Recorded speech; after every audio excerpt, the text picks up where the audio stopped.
మాకు ఏం జరిగిందో తెలీదు. కుటుంబంలో ఇబ్బందులు కలుగుతూ ఉన్నాయి. నిత్యము ఎక్కడ ప్రార్థన అయినా పాల్గొంటూ ఉన్నాం. కానీ ఎంతైతే ప్రార్థిస్తామో అంత శ్రమ వస్తుంది అనటానికి కారణం నా కుటుంబం అనేమో నాకైతే తెలియదు. కానీ డిసెంబర్ 17వ తారీఖు 5 గంటలకి నేను హై స్కూల్ తలుపులు మూసుకుని అల్లూరు వెళ్ళి కూరగాయలు తెచ్చుకుందామని బయలుదేరాను. రోడ్డు అంతా ఖాళీగానే ఉంది, ఏ ఒక్క వాహనం కూడా లేదు. అలాంటి టైంలో ఒక వ్యక్తి వచ్చి డైరెక్ట్గా నా బండిని కొట్టేశాడు. రక్తం అడుగులో పడి ఉన్నాను. కాలంతా కింద పైన కూడా పగిలిపోయి అరికాళ్ళలో 4 ఏళ్ళు ఒకేసారి బద్దలైపోయి రక్తం అడుగైపోయి ఉన్నాను. ఎవరికి కూడా దగ్గరికి రానటువంటి పరిస్థితుల్లో నేను ఉన్నప్పుడు పిల్లుము నాగేంద్రరావు గారి కుమారుడు వందనం అని ఆ కుర్రాడు వచ్చి గబగబా లెగదీసి మరి కూర్చోబెట్టడం, ఇంకా అందరికీ ఫోన్ చేయటం జరిగింది. మరి అక్కడి నుంచి హాస్పిటల్కి వెళ్ళాను. 2 ఏళ్ళు పూర్తిగా సర్జరీ చేయాలి, 2 ఏళ్ళకైతే ఏం కాలేదన్నారు. దేవుని చిత్తం మీద వాళ్ళకు కూడా ఒక రోజంతా ఆ రక్తం ఆగితేనే నీకు ఏదైనా వైద్యం చేయగలం, లేకపోతే మేమేం చేయలేము. దేవుని స్తోత్రం. Praise the lord, praise the lord, praise the lord. 5 రోజులు మీరు ఎవరు నమ్మినా నమ్మకపోయినా ధారాళంగా ఆ రక్తం కారుతూనే ఉంది, కానీ 5 రోజుల వరకు రక్తం కట్టలేదు. 3వ రోజున డాక్టర్ గారు అన్నారు, నువ్వు ఇంటికి వెళ్ళిపోతే 5 రోజుల తర్వాత వస్తే మీకు ఏదైనా సర్జరీ చేయగలుగుతాం, లేకపోతే మా వల్ల అయితే కాదన్నారు. కానీ ఏదేమైనా మరి వాళ్ళు వెళ్ళిపోమన్నారు కాబట్టి ఇంటికి వచ్చేసాను. నన్ను ఎంతగా ఆదరిస్తే నిన్ను అంతగా ఆదరిస్తానన్నటువంటి బాలయేసు 5వ రోజుకి సర్జరీ కాదు కదా, నా కాళ్ళు నా వేళ్ళు ఎప్పుడు మామూలుగా అయిపోయింది. దేవుని స్తోత్రం. Praise the lord, praise the lord. ఎంత చిత్రమో, ఎంత ఆశ్చర్యకరం అంటే ఈ పగిలిపోయినటువంటి వేళ్ళు, తెగిపోయినటువంటి నరాలు సర్జరీ చేయాలన్నటువంటి డాక్టర్లు అవసరం లేదని చెప్పారు. అయితే అక్కడితో మా పరిస్థితి చాలా వరకు మెరుగుపడింది అనుకున్నాం. ఇంకా ఈ మోకాల పైన స్కూటర్తో గుద్దేశాడు, ఎంత ఎత్తున అది వచ్చేసింది.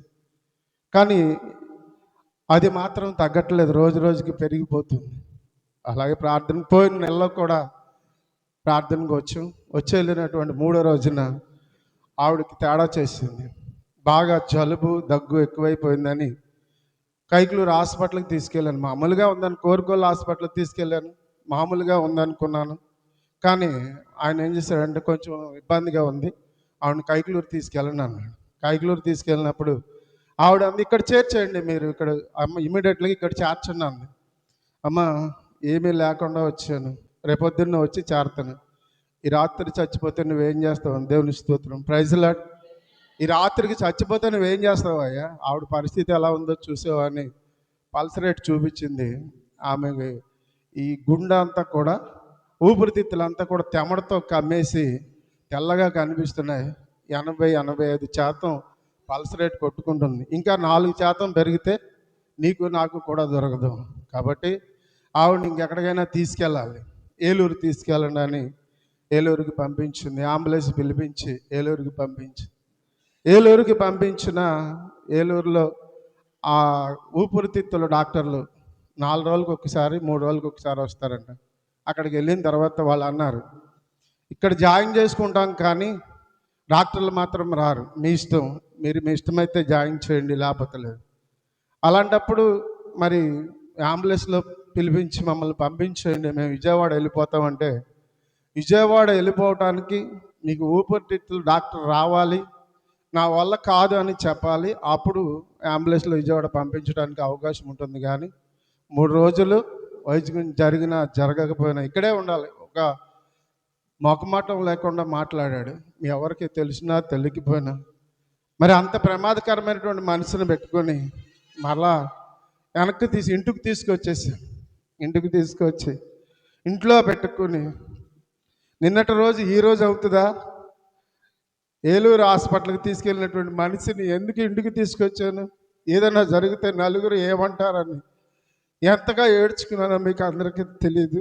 అలాంటి మనిషిని 3:30 గంటలకి ఆమెను లేపి, నువ్వు స్నానం చేసి కూర్చో, నేను ప్రార్థనకి వెళ్ళి వస్తానని చర్చిలోకి వెళ్ళి ప్రార్థన చేసుకుని వాక్యం చెప్పి, వాక్యానికి వివరణ చెప్పి తిరిగి వచ్చాను. 5 గంటలకి ఇలా బయలుదేరి విజయవాడ తీసుకెళ్ళాను. లేరా, మరొకసారి చెప్తున్నాను, నన్ను ఎంతగా ఆరాధిస్తే నిన్ను అంతగా ఆదరిస్తానన్న దేవుడు. నేను ఎప్పుడైతే విజయవాడ హాస్పిటల్కి తీసుకెళ్ళాను, వెంటనే ఆమెకు 5 టెస్టులు రాశారు. ఒకటి తర్వాత ఒకటి అన్నీ కూడా నెగిటివ్ వచ్చినాయి. దేవుని స్తోత్రం. Praise lord. అందరు చప్పట్లు కొట్టాలి. ఎందుకంటే చనిపోయి మళ్ళీ బ్రతికే మేము, మీకు ఎవరికీ తెలీదు. చనిపోయి మళ్ళీ బ్రతికే మనం ఒక రాత్రి అంతా ఎంతగా ఏడ్చుకున్నారో అది నాకు మాత్రమే తెలుసు, మీకు ఎవరికీ తెలియదు. సిటీ స్కానింగ్ తీసి మీరు భయపడవలసిన అవసరం లేదు ఆనంద్ గారు, ఇది కూడా నెగిటివ్ వచ్చిందని చెప్పినప్పుడు నేను ఎంతగా ఆనందించానంటే ప్లారా. 15 రోజుల తర్వాత ఆమెకేం జరుగుతుందో చెప్తానన్నటువంటి డాక్టర్లు 5వ రోజుకే మాకు చలవిచ్చేసి పంపించేస్తారు. దేవుని స్తోత్రం. Praise lord. చివరిగా ఒకే ఒక మాట చెప్పదలుచుకున్నా. నా మోకాల మీద కంతు ఇంత లావున అయిపోయింది. అలాగే ఆమెకి మా పిల్లలు ఎవరు, మాకు పెద్ద పిల్ల వచ్చింది, ఆమెను హాస్పిటల్ కాడ ఉంచునన్నారు. చిన్న పిల్లకేమో నర్సింగ్ పరీక్షలు జరుగుతున్నాయి, ఆ పాప రావడానికి వీల్లేదు. ఆ కాలుతో అలాగే ఎక్కాను దిగాను. 3 రోజులు హాస్పిటల్లో సేవ చేశాను. 5వ రోజు ఇంటికి వచ్చేసాను. తర్వాత మొన్న విభూతి బుధవారం కంటే ముందు 3 రోజులు వెళ్ళి ఒక పట్టీ లాంటిది వేసుకున్న మోకాలకి. భయంకరమైన పోటు రాత్రి పగల వస్తుంది, కానీ అయినా ఏం చేయాలో తెలియక అలాగే ఉన్నాను. ఎప్పుడైతే ఆమె ఇక్కడికి వచ్చి దీక్ష తీసుకుని ఆ విభూతి బుధవారం నాడు మాల వేసుకుందో ఆ క్షణమే టప్పమని అది పగిలిపోయి మోకాల్లో ఉన్నంత సీమ 2 గంటలు చెప్పు కానీ దేవుని స్తోత్రం. Praise Lord. హల్లెలూయా. ఇలా ఈ రోజుకి ఆ రోజు నుంచి 15 రోజులు ఆ గాయం అలా కారుతూనే ఉంది. నా మోకాలు కాడుకు తీసేయాలన్న డాక్టర్లు ఈ రోజున నీకు పర్వాలేదు, నీ కాలుకి నీకు ఏమీ కాదు, చాలా బాగుందని చెప్పారు. దేవుడు మా కుటుంబాన్ని మమ్మల్ని కాపాడినందుకు మీరందరూ కూడా ప్రార్థన చేయాలని ఫాదర్ గారు ఈ అవకాశం ఇచ్చినందుకు ఫాదర్ గారికి కూడా మరొకసారి వందనాలు చెల్లిస్తూ మీ అందరూ చాలా తీసుకున్నాను. దేవుడు మమ్మల్ని అందరినీ దీవించుగా. మీ అందరికీ ఈ చర్చిలో ఉన్న అందరికీ కూడా వందనాలు చేస్తున్నాను. నేను జనవరి 1 నాడు 10 గంటల ప్రార్థనకి వెళ్ళాను. వెళ్ళి జోసెఫ్ గారి దగ్గర మైనిపోతే వెలిగిస్తుంటే మాస్టర్ కళ్ళు మూసుకోండి అమ్మ ప్రార్థన చేసుకుందాం అన్నారని అక్కడే కళ్ళు మూసుకుని నిలబడ్డాను. ఈ లోపల కింద వెలిగించినటువంటి ఒత్తులు కాలుకి చీర అంటుకుపోయి చీర అంతా కాలిపోయింది, కానీ నాకు ఎటువంటి హాని జరగలేదు. చీర ఒంటి మీద ఉన్న చీర అంతా కాలిపోయింది, ఏమీ లేదు. నాకు మట్టికి ఒంటికి ఏం జరగలేదు. కానీ ఆ యేసయ్య నేను 9 నెలలు ఈ విచారణకు వచ్చాను. శుక్రవారాలు ఉపవాస ప్రార్థనతో నాకు యేసయ్య సహాయం చేశాడు, గొప్ప సహాయం చేశాడు. కానీ కాలుకి మట్టికి కాలింది బాగాను. ఈ కుడి కాలు కాలింది. 1 నెల అంతా పొద్దు మొహం చూడకుండా హాస్పిటల్లోనే ఉండిపోయాను. నన్ను దేవుడు కాపాడి నాకు ఎంతో మేలు చేశాడని దేవునికి కృతజ్ఞతలు చెల్లించుకుంటున్నాను. మీ అందరికీ వందనాలు.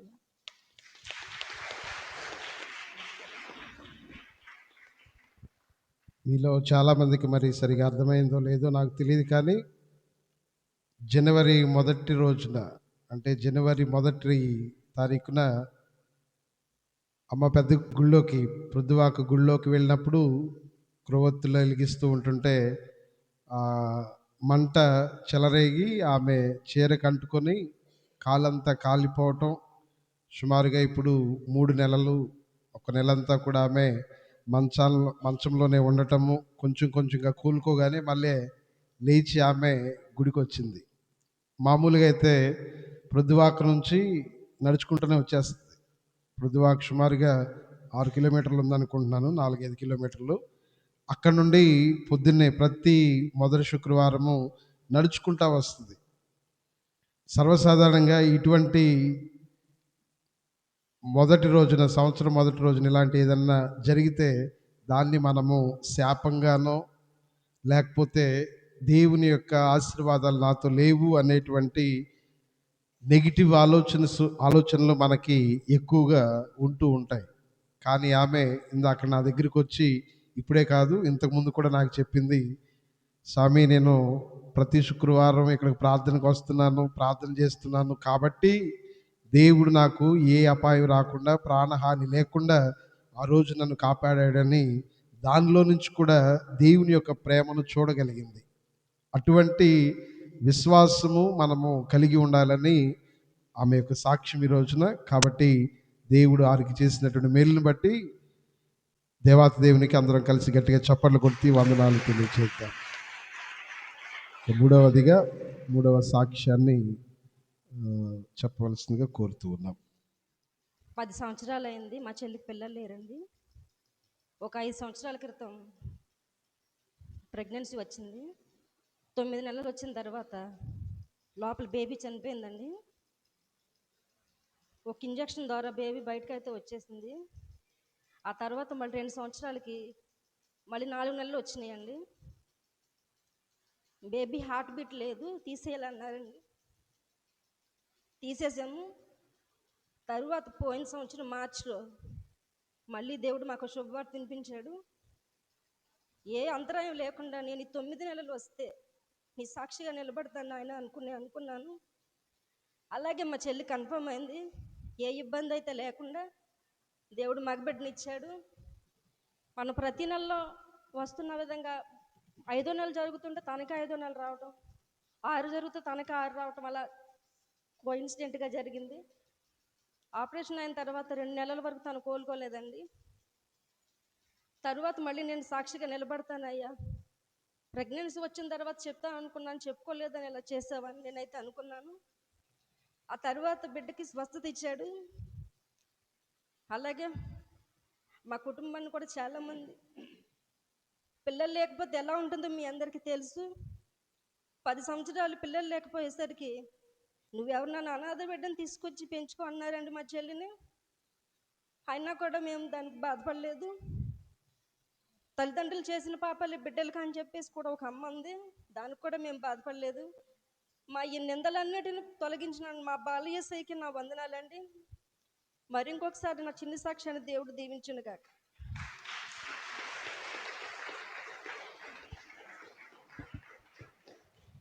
దేవుడు మంచివాడు, కరుణాపూరితుడు, తన యొక్క బిడ్డలను ఎల్లప్పుడూ జాలి, దయ, కరుణతో చూచేటువంటి వాడు. ఆయనను నమ్మినటువంటి వారిని ఆయన ఎన్నటికీ చేయి విడువడు. తాను చేసినటువంటి ప్రమాణములను నిలబెట్టుకునేటువంటి దేవుడు. కాబట్టి ఆయన మీద ఆధారపడి ప్రార్థించినటువంటి కుటుంబానికి దేవుడు చేసినటువంటి మేలులకు మరొకసారి మనందరం గట్టిగా చప్పట్లు కొడుతూ దేవుని స్తుతించుదాం. విశ్వాసంతో ప్రార్థన చేయండి. తప్పకుండా దేవుడు మన యొక్క జీవితాలలో మహోన్నతమైనటువంటి కార్యాలను చేయగలిగినటువంటి సమర్థుడై ఉన్నాడు. కాబట్టి అందరము విశ్వాసంతో ప్రార్థన చేయండి. తప్పకుండా దేవుని యొక్క మహిమను మనందరం కూడా చూడగలుగుతాం. అందరం